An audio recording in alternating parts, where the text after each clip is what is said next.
Hello students, we see and study the ball poem. A boy loses a ball, he is very upset. एक बच्चा है जो कि अपना बॉल खो देता है और बहुत अपसेट यानी परेशान हो जाता है। A ball does not cost much. एक जो बॉल है, जो एक गेंद है जिसकी कॉस्ट जो जिसकी कीमत ज़्यादा नहीं है। Nor is it difficult two by another ball. न तो यह बहुत डिफ़िकल्ट है, बहुत कठिन है कि दूसरा बॉल खरीद ले, ये भी कठिन भी नहीं है। Why then is the boy so upset. तब क्यों बच्चा इतना परेशान है, तब बच्चा क्यों इतना निराश है कि वो बॉल जब खो देता तो बॉल तो ज़्यादा कीमत की भी नहीं है और ऐसा भी नहीं है कि वो दोबारा दूसरा खरीद नहीं सकता है। वाई देन, तब वो क्यों परेशान है। Read the poem to see what the poet thinks has been lost. इस पोएम को पढ़ो ये देखने के लिए या जानने के लिए कि पोएट जो है वह इसको खोने पर क्या सोचता है। And what the boys has to learn from the experience of losing something.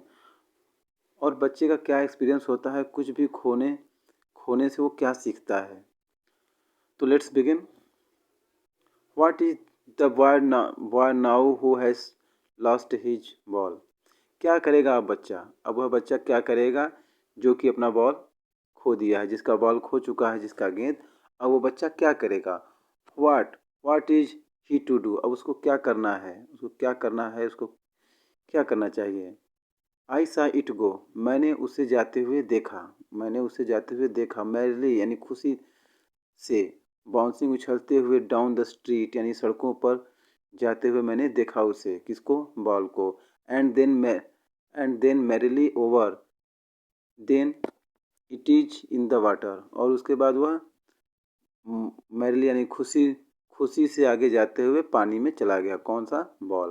Poet बोलते हैं कि बच्चा जो कि बॉल उसका खो गया है तो मैं उसको जाते हुए देखा हूँ स्ट्रीट पर। उसके बाद वो जाते जाते वो वाटर में चला गया है, किसी नदी वगैरह में चला गया है। No use to say oh there are another balls. इसका कोई मतलब नहीं है कि हाँ चलो दूसरा बॉल आ जाएगा, दूसरी गेंद आ जाएगी। An ultimate seeking grief fixes the boy. जो बच्चा है उसको एक ग्रीफ यानी कि जिसका अंत न हो, ऐसा ग्रीफ, ऐसा दुख उसको फिक्स कर लेता है। यानी वह एकदम स्तब्ध रह जाता है पूरा। उसको ग्रीफ, उसको दुख होता है, दुख ने उसको जकड़ लिया है जब उसका बॉल खो गया है। As he stands rigid trembling staring down all his young days into harbour where his ball went.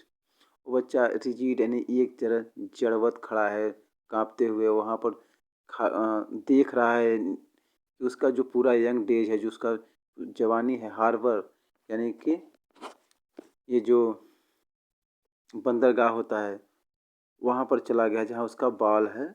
बंदरगाह में, कहने का मतलब है जो बच्चा है गेंद लिया है तो उसको एक रिस्पॉन्सिबिलिटी मिली है, अब उसका जो गेंद है चला जाता है तो उसके मन में ये होता है, इतना दुख होता है कि नहीं मैं एक बॉल को नहीं बचा पाया तो क्या कर पाऊंगा जीवन में।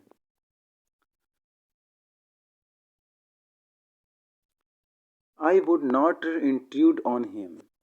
पोएट बोलते हैं कि मैं उसमें नहीं घुसना चाहता हूँ, मतलब उसके कार्य में वो जो भी कर रहा है उसमें मैं हस्तक्षेप नहीं करना चाहता हूँ। A dime another ball is worthless. एक धुंधला और या तो दूसरा जो धुंधला या जो दूसरा गेंद है वो वर्थलेस है, मतलब बेकार है। वो जो now he senses first responsibility. जो लड़का है, वो बच्चा है, वो अपनी पहली जिम्मेदारी, अपनी उत्तरदायित्व को समझ रहा है। दूसरा कोई बॉल उसके लिए मायने नहीं रखता है, वर्थलेस है, कीमती नहीं है जितना कि वो पहला बॉल है। In the world of position, people will take balls. Balls will be lost always. इस दुनिया में लोग कोई भी बॉल लेंगे या लेते हैं तो जो कि बॉल है वो रिस्पॉन्सिबिलिटी वाला है। जो बॉल है उसका वो रिस्पॉन्सिबिलिटी वाला है, यानी कि उत्तरदायित्व रूपी जो बॉल है वो हमेशा खो जाता है। मतलब कोई भी व्यक्ति को पति के रूप में, पिता के रूप में, बेटे के रूप में कोई रिस्पॉन्सिबिलिटी मिलता है तो उसको पूरा नहीं कर पाता है तो उसको फील होता है कि नहीं मैं ये तो नहीं कर पाया। तो इस प्रकार वो बच्चा भी दुखी हो रहा है कि मैं एक बॉल को यदि अभी नहीं संभाल पा रहा हूँ तो जीवन में क्या करूँगा। The little boy and no one buys a ball back, money is external. जो पैसा है वो तो बाहरी है, एक्सटर्नल है, और कोई भी एक बॉल है वो दूसरा नहीं खरीद सकता, वहीं जो बॉल है वो बैक दोबारा नहीं खरीद सकता है। ही इज लर्निंग, वो बच्चा जो अभी सीख रहा है। Well behind his desperate eyes, जिसके हताश या निराश जो आंखें हैं उससे वह देख रहा है, सीख रहा है कि जो बॉल हमारे साथ सामने जा रहा है, यानी जो हमारी जवानी है ये सब निकल जा रही है। The epistemology of loss, how to stand up knowing. Epistemology मतलब कि एक ज्ञान ज्ञान मीमांसा, यानी कि खोने का एक जो ज्ञान होता है, समझ होती है, कैसे कोई कोई व्यक्ति कुछ खो कर भी खड़ा रहता है, ये भी जानकर कि that every man must one day know and most know many days how to stand.